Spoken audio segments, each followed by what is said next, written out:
Bonjour à tous, bonjour à toutes et bienvenue pour une nouvelle enquête. J'ai de la chance, je suis en compagnie de 2 hommes, Arnold et Mathieu, et nous allons faire, une enquête sur le sujet des enfants, mais en lien avec les énergies actuelles et les énergies d'un futur proche. Donc on voit bien que les choses bougent, que nous sommes dans un entre-deux. Et donc déjà, je vais vous demander si vous avez des informations concernant la situation des enfants actuellement. Moi, ils me sont présentés dans une aire de jeu, là, sur le toboggan, les trucs qui tournent, là, les tourniquets. Voilà, ça reste dans le jeu. Je vois pas de perturbation pour l'instant. OK, génial, très bien. Arnold, qu'as-tu? Bah, je les vois pareil. Par contre, il y a une belle délimitation autour de cette aire de jeu. Ils n'ont pas le droit d'en sortir. Ah oui, effectivement, OK. il y a des grillages autour. Oui, t'es sur une aire de jeu, toi aussi, toi. Mais ouais, je voyais une aire de jeu dès le début, mais par contre, très carré et bien grillagé sur le tour, quoi. Ouais, OK, effectivement. donc assez contrôlé quand même. Ouais, contrôlé. OK, donc on va aller voir ce grillage. L'énergie de ce grillage, quelles sont les intentions mises dans ce grillage, au niveau de cette aire de jeu?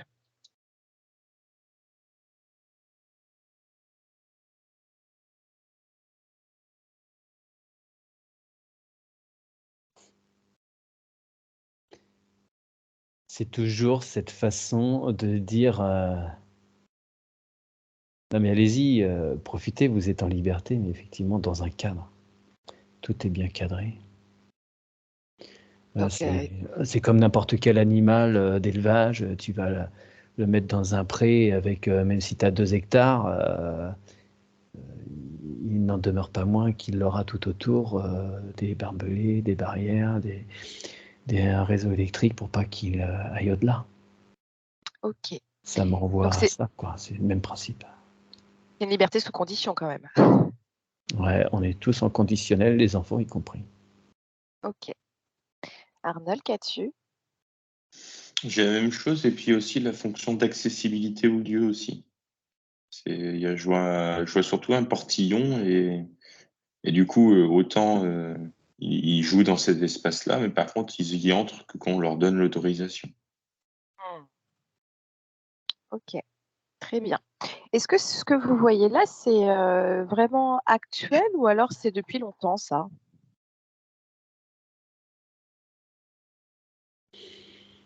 Alors c'est actuel, c'est pas depuis si longtemps parce que moi ça me montre, un temps sans barrière. Mmh. OK. Pourquoi elles ont été mises ces barrières? Est-ce que vous pouvez aller voir? Depuis quand et pourquoi elles ont été mises autour de cette aire de jeu?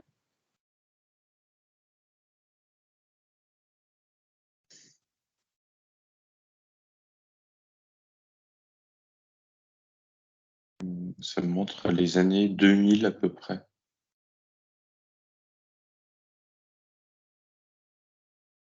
OK. Ouais, mais je sais pas, moi on me montre un porc-épic. Faut que je creuse le porc-épic là. D'accord. Donc creuse le porc-épic et puis Arnold va creuser, pourquoi les années 2000? Qu'est-ce qui s'est passé pour qu'on rajoute le grillage autour des aires de jeu des enfants?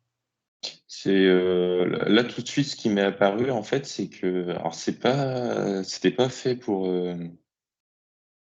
comment dire? Je sais pas comment c'est arrivé cette histoire-là, mais c'est pas fait du tout pour, empêcher les enfants à la base, d'accéder à l'air. Mais c'est parce qu'il y a beaucoup de parents, je vois, qui étaient inattentifs et je vois qu'à un moment, il y a un enfant qui est parti de l'aire de jeu. Mmh. Donc à force d'avoir des petits accidents, des petits, cas comme ça a rajouté le grillage et on l'a laissé. Ouais et tout de suite, en fait, je vois un parent qui est plongé sur son téléphone, en fait, et qui regarde pas son enfant quand il joue pas avec lui, en fait.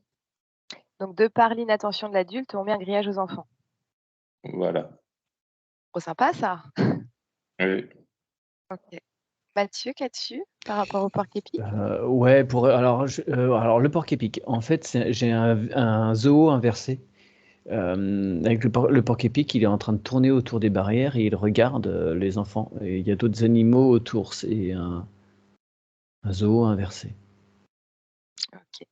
Qui est Qu'est-ce que de- ça, qu'est-ce que Euh, ça manifeste, ça, par rapport à ce qui se passe actuellement? Arnold, mais si tu veux c'est aller creuser aussi. alors c'est une façon de protéger quand même ces enfants de l'extérieur.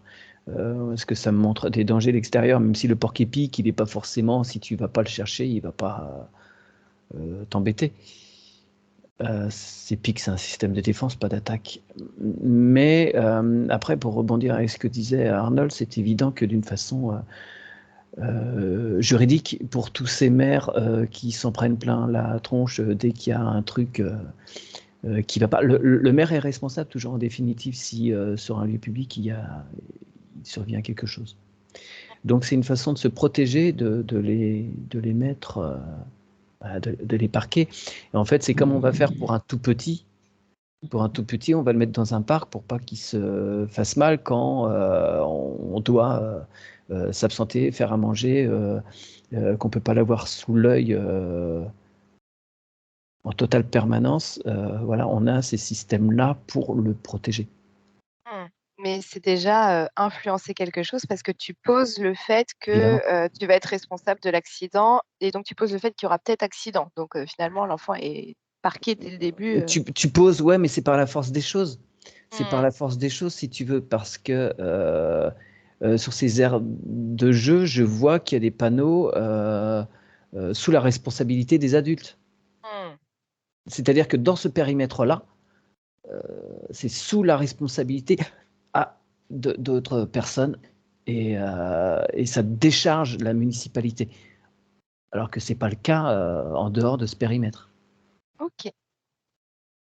Arnold, tu as quelque chose pour compléter ce que dit Mathieu? Je suis d'accord, mais du coup, en fait, ça décharge encore plus les parents de surveiller leur enfant. C'est Ouais. le contraire, en fait, qui se passe. Bah oui. Parce qu'ils les regardent dans cette cage en disant, bah, c'est bon, non, ils sont dans la cage. Ouais. S'il Hmm. ressort, je le vais sortir, mais déjà, ils font pas attention spécialement. Parce que j'en vois un paquet qui sont la tête baissée ou en train de parler avec quelqu'un d'autre. Et donc, l'accident peut arriver quand même.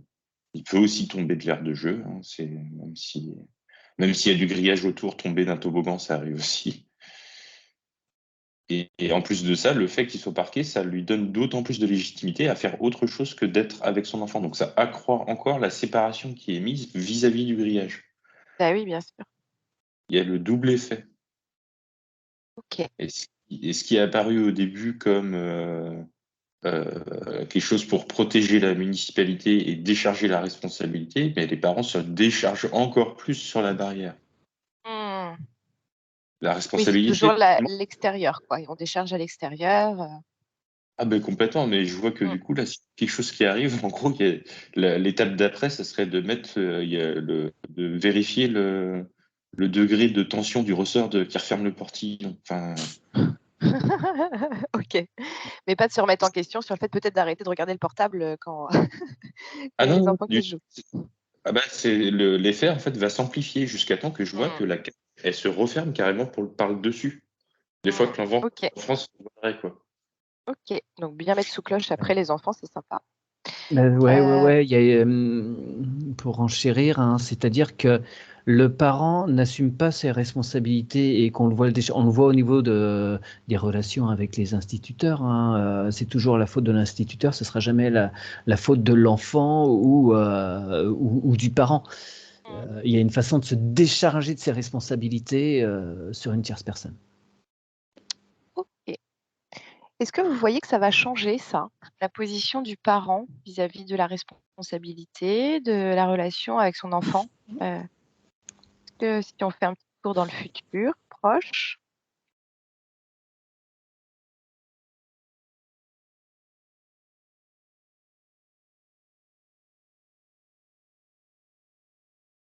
Moi, je vois deux extrêmes opposés.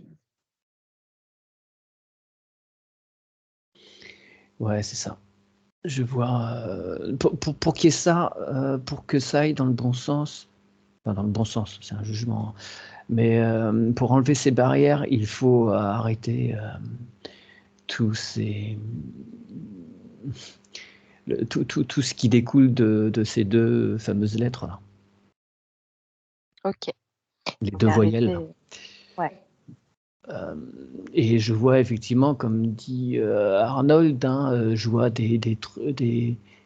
alors, ce qu'on pourrait appeler de hippie village, tu vois, quelque chose, ou un peu à l'africaine, où il y a toujours de toute façon quelqu'un qui veille.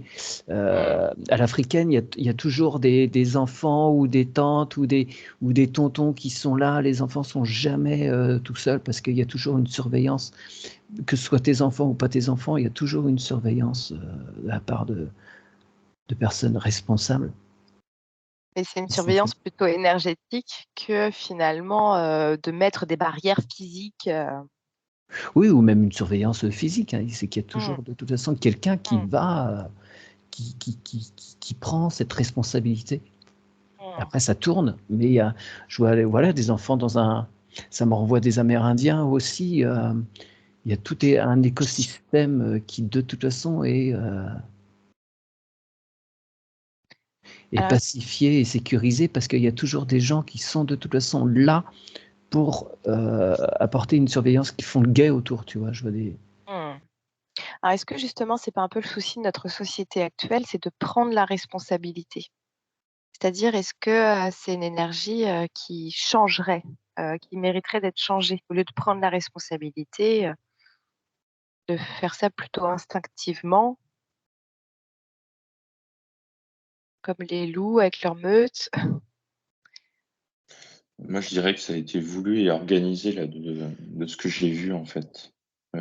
Sur le fait de transférer la responsabilité sur ça a été un peu, beaucoup orchestré, ça. Le fait que les parents se déchargent au fur et à mesure de leurs responsabilités fait qu'ils remettent la responsabilité complètement extérieure et qu'au final, au début, parce que je vois des gros titres de journaux pour un gamin qui s'est égratigné le genou à l'air de jeu, quoi. Mais c'est à C'est ça. partir de là, pour amener des barrières, pour décharger encore plus finalement la responsabilité. Et je vois que ça a été complètement conduit, en fait, ce système. Et du coup, après, c'est vraiment la responsabilité qui est mise à l'extérieur, mais c'est pour séparer finalement les parents de leur responsabilité vis-à-vis de leurs enfants. Et puis même de leur ressenti, de leur intuition, de leur instinct, pre 1er vis-à-vis de leurs enfants. Oui, ouais, vas-y, je Ouais. t'en prie, Arnold, vas-y. Ouais, je disais, c'est même pire que ça, parce que du coup, quand je vois deux parents du coup qui sont en train de jouer, alors qui sont avec leurs enfants, il y en a un qui il se met entre guillemets dans sa bulle, qui surveille pas son enfant et qui, s'il y a quelque chose qui arrive, va se retourner contre la mairie. Donc il se fait une projection dans le futur de si quelque chose arrive, Mmh. je me retournerai contre quelqu'un d'autre, quoi. Et l'autre parent, il est vraiment dans l'instant présent, en fait, avec son enfant. Et il y a aussi cet effet voulu, et là c'est super pervers, d'avoir des gens qui sont sortis de leur instant présent. Mmh. Toujours C'est une ça. projection au futur et en décharge de responsabilité de plus en plus. OK, très bien. Ça expliquerait tout ce qui se passe aussi actuellement au niveau sociétal. Mathieu, qu'as-tu? Moi, ça m'a amené à quelque chose de plus global qui est la déconstruction du noyau familial. Mmh. Ah bah, justement, on va aller voir ça. Mais j'aimerais, rester un peu focalisée sur les enfants et que vous puissiez aller voir, prendre un point de vue un peu plus spirituel ou un peu plus haut et d'aller voir qu'est-ce qui se passe actuellement pour les enfants au niveau énergétique, au niveau de leur capacité, la situation actuelle.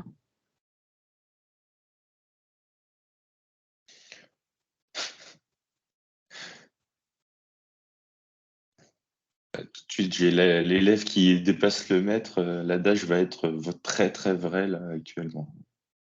Mmh. On va être complètement dépassé par les enfants et de plus en plus jeunes en fait. Alors quand tu dis dépasser, est-ce que tu peux aller creuser un petit peu des exemples concrets qui illustreraient le fait qu'on soit dépassé? Mathieu, qu'as-tu? Moi, j'avais des petits poissons dans l'eau qui nagent. Bref, et il y a une grosse murène à côté qui est aux aguets, dans les Ok. rochers. Tu vois, j'ai une vision moins sympathique que celle d'Arnold là. Ouais, mais c'est réaliste finalement, parce que si vous voyez deux mondes qui se creusent, bah, vous avez les deux points de vue là. Donc, Mm. est-ce que tu peux aller voir cette murène, qu'est-ce qu'elle représente par rapport aux enfants actuellement? Mm. Arnold, qu'as-tu?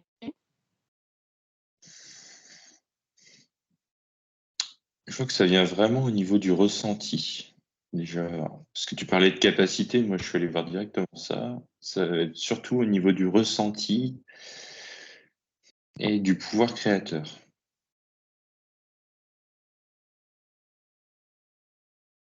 Et là, c'est pareil, il y a deux catégories d'enfants en fait. Il y a des enfants qui vont être avec des parents qui sont dans le ressenti aussi et qui vont s'émerveiller de ce que peuvent faire leurs enfants et les pousser en fait à cultiver en fait ça. Dans le tas, là, faudrait qu'il y en a, je vois, qui sortent un peu de leur ego, et s'ils se font dépasser, c'est pas grave, hein, c'est même mieux. Et par contre, de l'autre côté, c'est vraiment, ils rejettent, et il n'y a aucun émerveillement, parce qu'il n'y a aucune responsabilité vis-à-vis de leurs enfants, déjà. Donc, tu peux Ok, pas, donc ça. il va prendre la responsabilité non plus de leur réussite, en fait, ils s'en détachent complètement. Il y a Ok. vraiment un détachement qui se fait.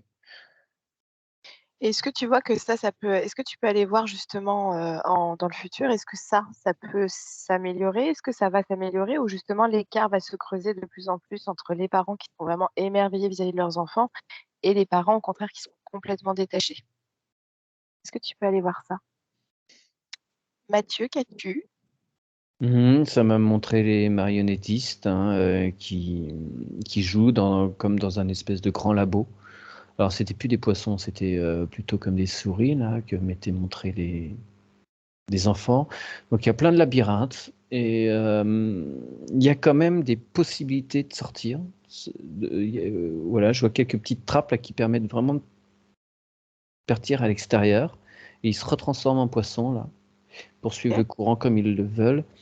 Et il y en a qui restent dedans, quoi, qui continuent à faire des cobayes. Ok.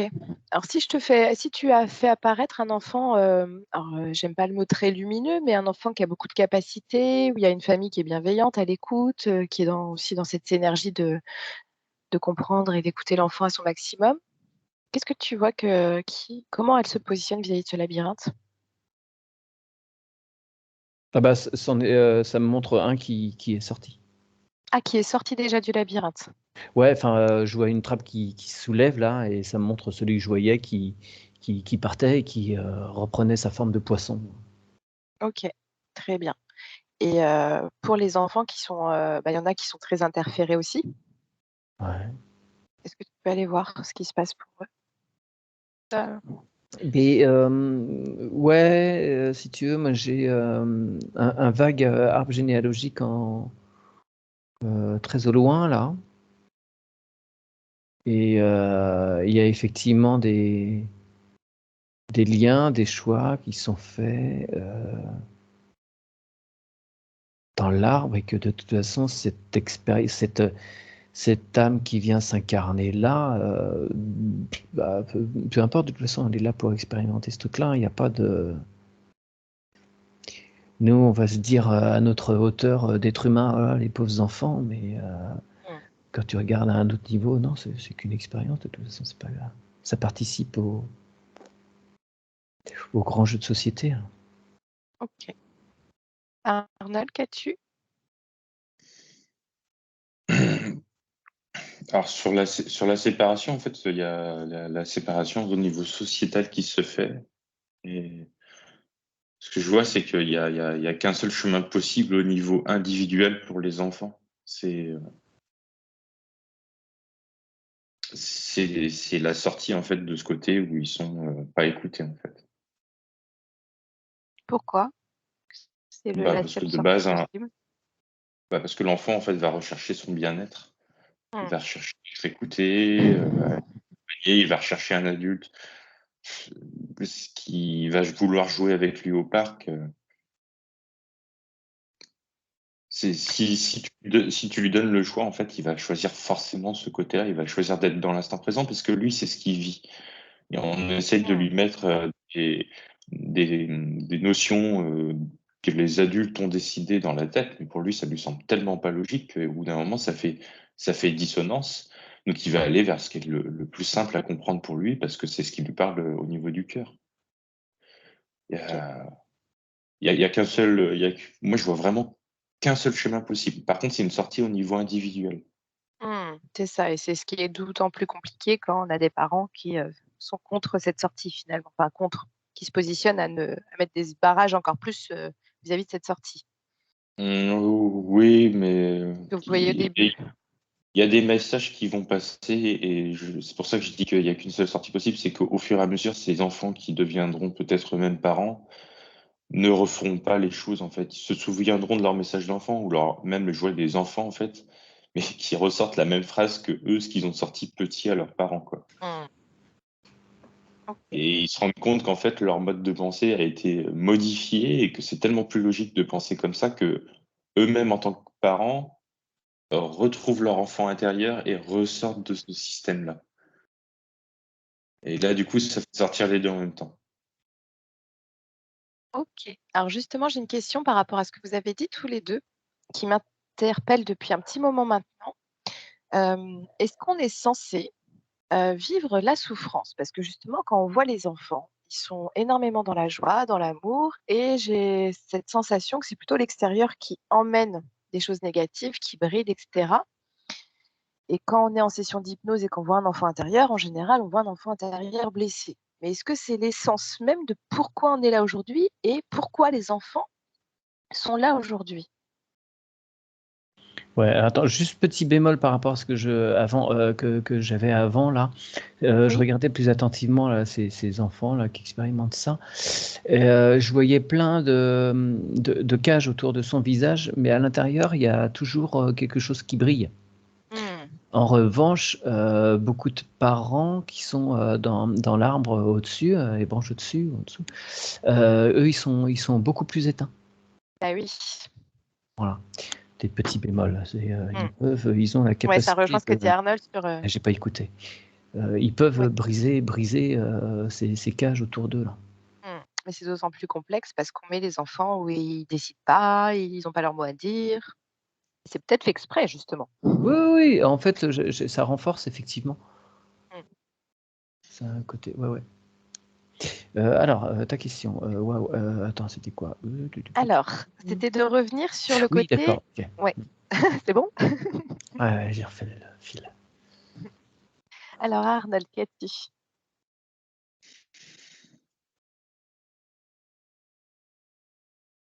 Moi, je vois qu'aucun être vraiment incarné n'est né pour expérimenter la souffrance. Parce qu'on dit à chaque fois, voilà, que l'ombre permet d'expérimenter des choses pour nous faire apprendre autre chose. Mais en même temps, quand on voit les enfants, ça leur plaît pas, ils disent non, ils refusent de par leur comportement et c'est, Ça se comprend, mais tu peux apprendre à lire en chantant ou en te faisant taper sur les règles avec un doigt, hein. Enfin, voilà. Tu- Si on est venu pour apprendre des choses, est-ce que c'est nécessaire de souffrir? Je vois deux enfants, bah, ils me disent non carrément de la tête. Enfin, est-ce mmh. qu'ils ont envie de souffrir? Non. Alors pas envie de souffrir, mais est-ce que l'apprentissage doit forcément passer par l'ombre? On va dire que c'est le chemin le plus rapide, quoi. OK. Malheureusement, de ce que je vois, c'est le plus rapide, hein. Que ça crée des déclics, plus Ouais, rapidement pour s'introspecter, pour aller au plus profond de soi finalement. c'est ça. Mmh.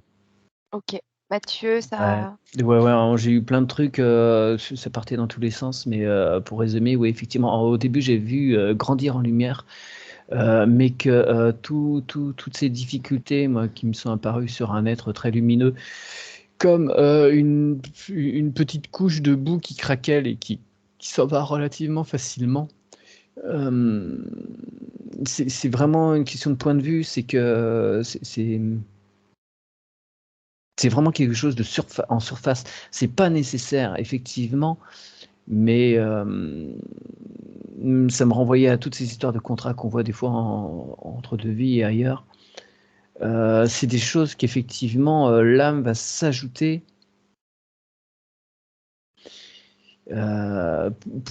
pour s'ajouter elle s'ajoute des difficultés pour dire allez, ce coup-ci on en rajoute une couche quoi. J'ai fait ça avant, c'est bon, c'est vu, allez on en rajoute.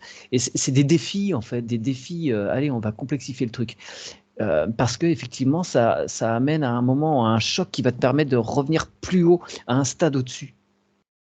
Ok, Tu mais vois, en même temps, plus tu vas descendre t'alourdis bas, ton plus tu corps vas pouvoir. émotionnel finalement. Pardon?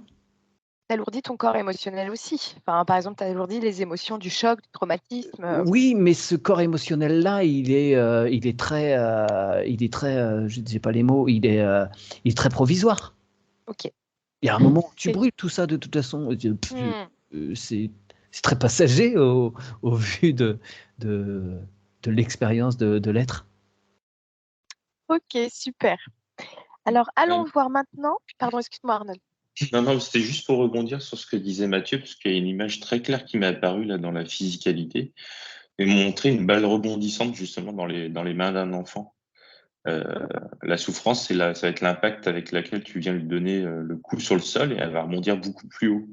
Donc ça, c'est la méthode de la souffrance. Ou alors tu attends et en gros, elle s'évapore au soleil. Mais par contre, il faut attendre très longtemps. Et là, elle va monter beaucoup plus haut en s'évaporant. Ok, d'accord. Ok, La méthode la plus rapide, c'est de la frapper au sol. ok. C'est Très pas bien. les Mais Plus par tu contre, frappes pas fort, plus elle rebondit haut. Voilà, ouais, mais par contre, tu as l'image aussi que, en effet, tu prends les choses en main, tu contrôles. C'est toi qui contrôles l'impact. Alors que si tu laisses la balle reposer tranquillement et laisser la nature faire, en effet, c'est peut-être plus long, mais c'est plus naturel. Il faut être dans la lâcher prise totale. Là. Ok. Eh bien, on va faire une enquête de 3 heures parce que j'ai plein de questions à vous dire.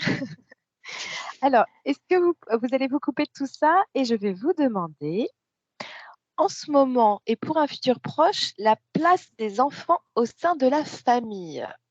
Est-ce que ça va changer? Est-ce qu'il y a un rôle particulier vis-à-vis des enfants? Parce que vous voyez finalement deux sortes de familles ou deux sortes de relations parents-enfants qui sont vraiment à l'extrême opposé de plus en plus. Est-ce que vous pouvez aller voir d'un extrême à l'autre ce qui va se passer pour les enfants au sein de la famille et leur place?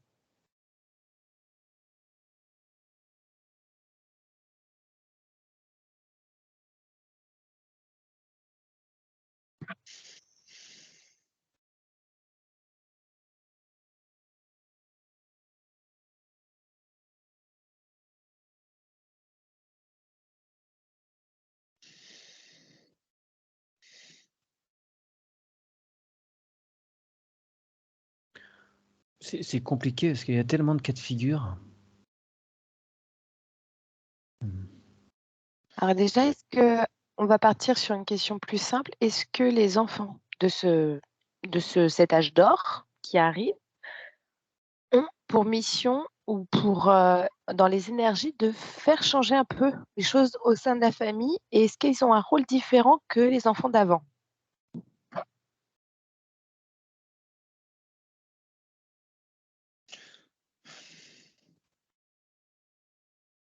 Ça, moi, je mets un petit bémol. En fait, je vois pas au sein de la famille, je vois dans un plan beaucoup plus large. Ils reviennent avec plus de mémoire encore active, plus de facilité dans leur capacité.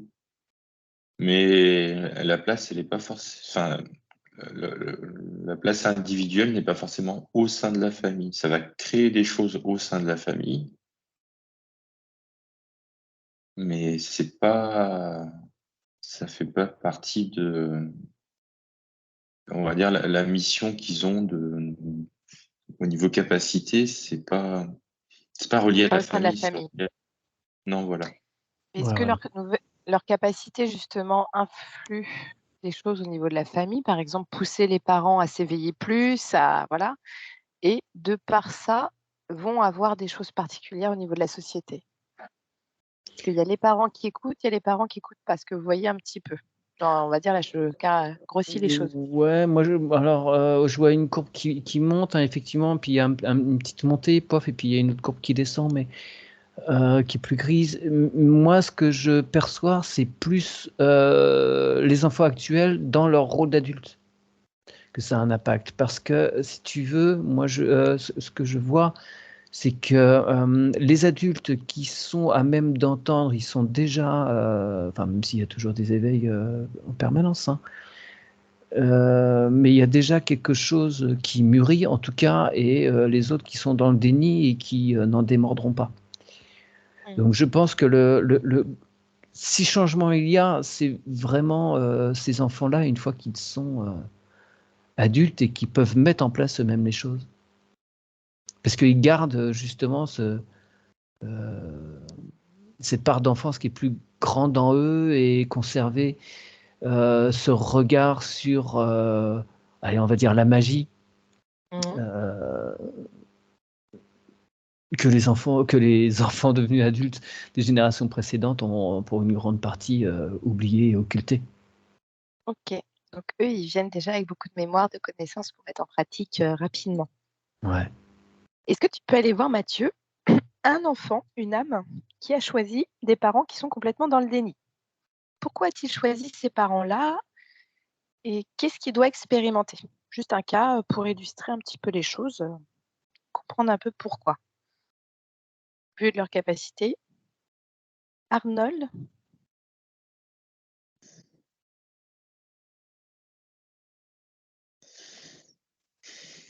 Il y a des choses qui se manifestent au sein de la famille. Hein, de toute façon, les capacités, les parents commencent à percevoir à l'heure actuelle qu'il y a des choses qui sont extrasensorielles. Après, les messages, ils peuvent arriver de différentes façons, la connexion à ça, mais par contre, ce ressenti long et les enfants arrivent justement maintenant avec les capacités tellement ouvertes, plus expressives, je dirais, plus dans l'expression qu'avant,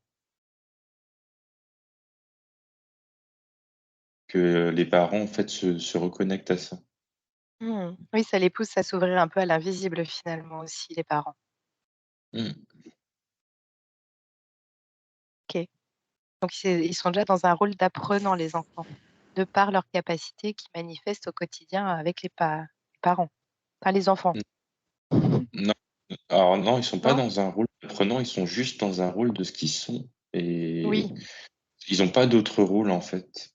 Mmh. Et je vois que justement, en se détachant de ce rôle d'apprentissage ou ce rôle, ils n'ont pas de rôle d'éveil ou de rôle Mmh. d'apprentissage. Ils sont détachés de ça. En fait, ils rayonnent l'apprentissage et ils rayonnent l'éveil. Mmh. C'est ça Et- et ils émettent mais l'énergie d'apprendre, mais pas par intention de faire apprendre, mais voilà, ça c'est exactement OK, ça. OK. Parce que j'étais en train de me dire, moi j'apprends tous les jours avec mes enfants, mais en effet, ils sont pas dans une position, d'apprenant. Non. OK. Mathieu, qu'as-tu? Ouais, alors je me suis trouvé au Japon, dans une grande ville, un petit garçon, 7 ans, 6-7 ans, euh, dans un univers très cloisonné, plein de règles, c'est serré. Mmh. Et chez lui, alors il est dans la contestation, hein, mais ça s'exprime quand même beaucoup par la violence. Il casse les murs, il casse tout ce qui cloisonne, qui l'enferme. Et alors je le vois bouder.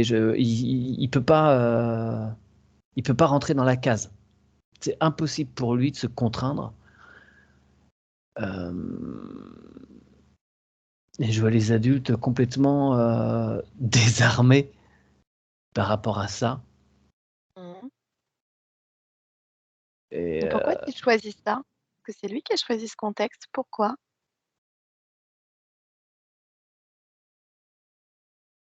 alors il me dit c'est pour briser un système.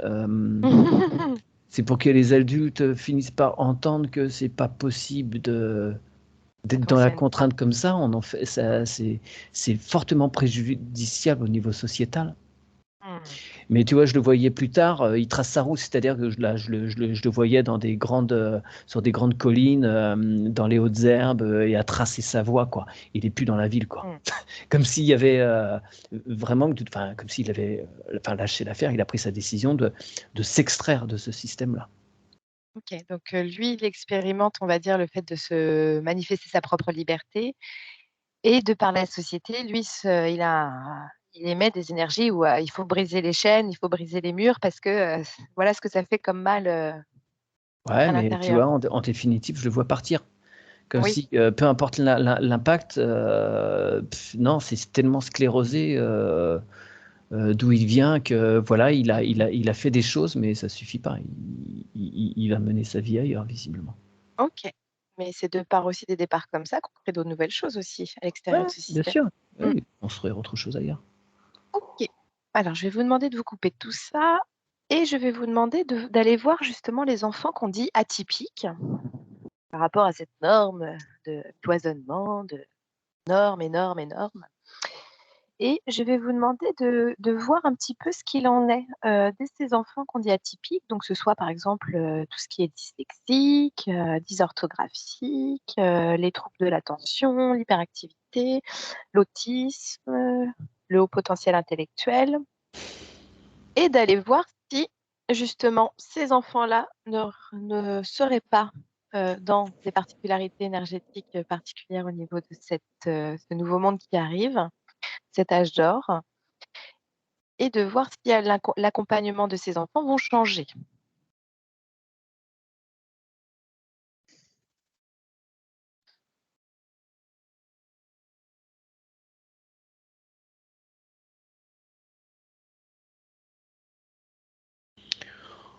Moi, je vois un côté très médical. Si tu veux, il y a plein de les maladies en 10 là, tout ça, autisme et autres. Moi, je vois des impacts qui ont été faits au moment de la naissance, de la grossesse, les premières années, les premiers mois.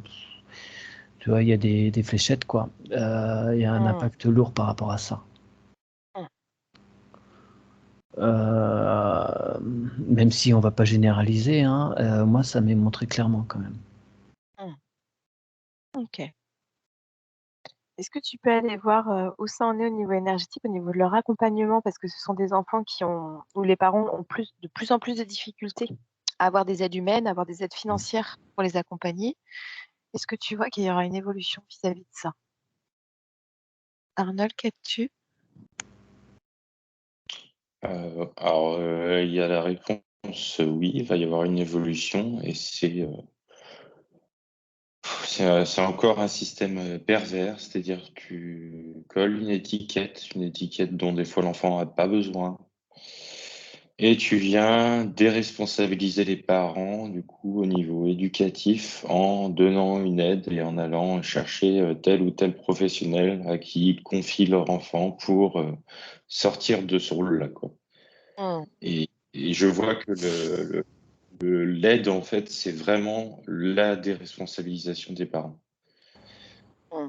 Et je vois d'autres méthodes émerger et les parents vont se re-responsabiliser justement vis-à-vis de ça en allant écouter d'autres personnes ou en prenant les messages directement de leur enfant, en fait. Moi, c'est vraiment Mmh. ce que je vois, c'est ceux qui vont le plus écouter leur enfant, Vont ils aller vont vers les trouver méthodes les plus justes, plus adaptées pour leur enfant. les méthodes les plus justes pour adapter pour leur enfant. Mais ça va être de leur propre chef et ils vont pas aller chercher se déresponsabiliser de ça au travers d'une aide et au travers d'un autre organisme. Enfin, si, je vois les deux, quoi. Mais je vois les deux où du coup, ça creuse les deux mondes encore. Donc, il y Oui, aura une c'est ça. évolution. Et oui, il y aura encore plus d'aide parce qu'on va coller encore plus de problèmes aux enfants et on va Mmh. déresponsabiliser encore plus les parents.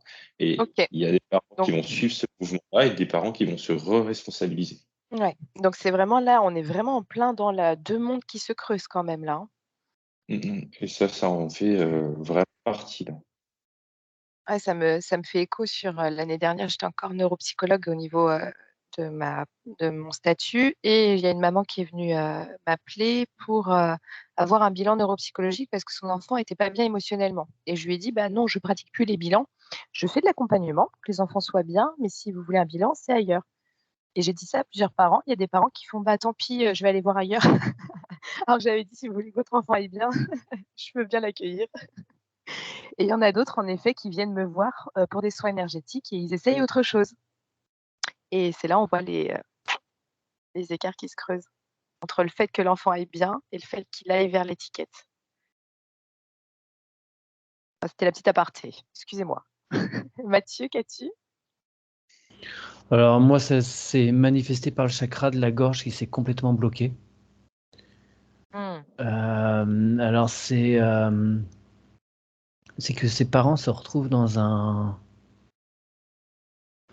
sentiment d'impuissance. Il y a plus de parole. Enfin, si tu veux, ils ont beau, dire, plaindre, le système de santé est déjà tellement moribond qu'ils Mmh. se retrouvent face à des néants, des incompréhensions et il faut qu'ils arrivent à libérer la parole, mais autrement et c'est vraiment, ça m'amenait vraiment et ça faisait écho, mais même si j'entendais que quelques petits mots d'Arnold, j'essayais de pas écouter.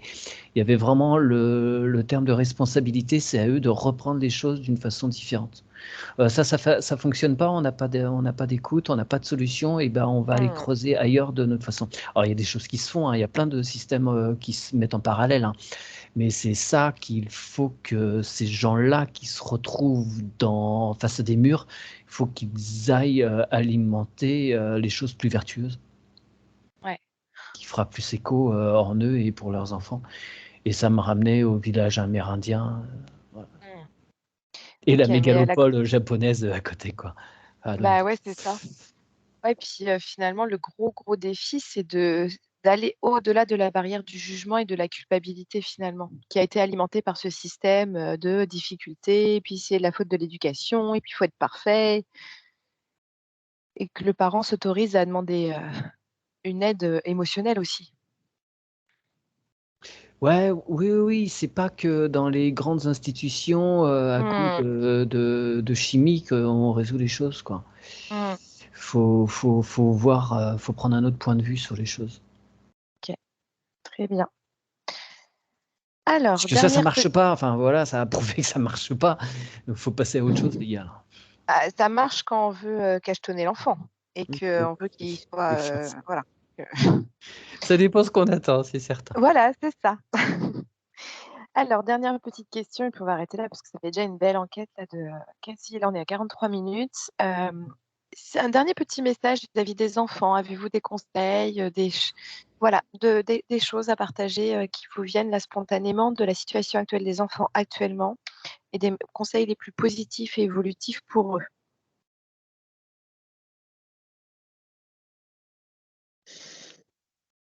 Alors moi, je rejoins Mathieu sur le chakra de la gorge et du coup, ce qu'on disait avant, les parents, écouter plus les enfants et pour ça, autorisez-les à libérer la parole. Mmh. Même de ce qui est d'invisible aussi. De tout, de tout, de tout, Ouais. de tout. Les enfants qui voient des choses, qui entendent des choses qui sont pas palpables, ça libère aussi d'en parler. OK. Je te laisse creuser encore un petit peu, Arnold, tu as d'autres conseils, d'autres messages? Mathieu, qu'as-tu? Alors moi, ça me montrait l'image un petit peu du Petit Prince quand il regarde les couchers de soleil et qu'il dit que c'est merveilleux un coucher de soleil. Sauf que là, il y a des nuances, c'est-à-dire qu'il y a plein de petits princes là, avec des renards, des roses, qui regardent le coucher de soleil et hop, allez, ça c'est fait, maintenant on va regarder un lever de soleil. Mmh. Et qu'ils ont vachement plus les bananes, quand le soleil se lève. Tu vois? C'est comme si, voilà, il y avait un autre point de vue à adopter. OK, et donc ce serait quoi le nouveau point de vue à adopter? Bah, regarder les choses qui émergent et non pas les choses qui déclinent. Mmh. Chouette, c'est une nouvelle journée pour faire, voilà. OK. Arnold, qu'as-tu? Bah, pas plus qu'avant. libérer la gorge. Voilà, c'est tout. Ok, très bien. Donner l'autorisation aux enfants de se libérer au niveau de la gorge. Mm. Et être dans l'accueil, c'est tout. Juste dans l'accueil, pas forcément dans la compréhension, mais dans l'accueil. Et donc, pour libérer la gorge à son enfant, en général, on passe par soi-même d'abord. Ok. Merci beaucoup à vous deux pour cette belle enquête qui mériterait encore d'être enrichie, mais on ne peut pas tout faire non plus. Donc, merci énormément. N'hésitez pas à vous abonner à la chaîne de Mathieu si vous le souhaitez. Le lien est en dessous de la vidéo. À vous abonner à ma chaîne si vous le souhaitez également. Le lien est également en dessous. Et je vous dis à bientôt. Belle journée. Nous avons nos mails également pour des sessions clients. C'est vrai que je ne l'ai pas dit, mais voilà. Donc, n'hésitez pas, si vous le souhaitez, à nous contacter pour nettoyer, etc. Vos énergies, réaligner. On est là. Et nous vous disons à bientôt. Au revoir.